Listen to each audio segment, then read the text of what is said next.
Here's how I prep new LECA for use and transfer a plant to it. If you're not familiar with LECA, it's expanded clay pebbles that can retain moisture, providing your plants with a steady supply of water and nutrients. When you take some out of the bag, it'll be really dusty, so you'll always want to spray it down with water before use. If you're doing this indoors, using something like a bucket to catch the water will help prevent clay residue from going down the drain. A few of my favorite things about LECA is it's reusable, has a neutral pH, and it's less likely to attract pests that live in soil. I've also experienced better plant health and growth, but you do have to add nutrients to the water. Since I don't want to dump this down the drain, I carefully carry it across my apartment. This area is a very tight squeeze.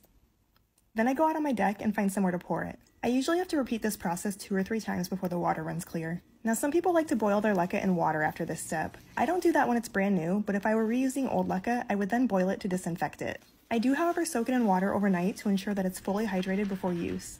These are my favorite pots for LECA. You can pull out the inner pot, and there's a water level indicator that gives me a good visual of when to add more water. Example number 1 is a click and grow pod. These usually transfer pretty well and can grow a lot bigger when removed from the Smart Garden. I put a couple inches of LECA down at the bottom of the pot, and now I'm just hovering the plant in place while pouring the LECA around it. Once I reach the top, I go through and level it out. Example number 2 was started in soil, and once I had a good amount of root growth, I washed off the soil and transferred it to LECA. Same process with hovering and pouring around the plant. The final step is adding your water with nutrients. I'm using AeroGarden liquid plant food here. You can fill the bottom third of the pot with water, but sometimes I go a little higher to help get the roots established. The plant might go through an adjustment period where a couple of the leaves turn yellow and fall off. It's usually nothing to be worried about though. But that's how I prep new LECA for use. If there's anything specific you'd like to know about LECA, let me know in the comments.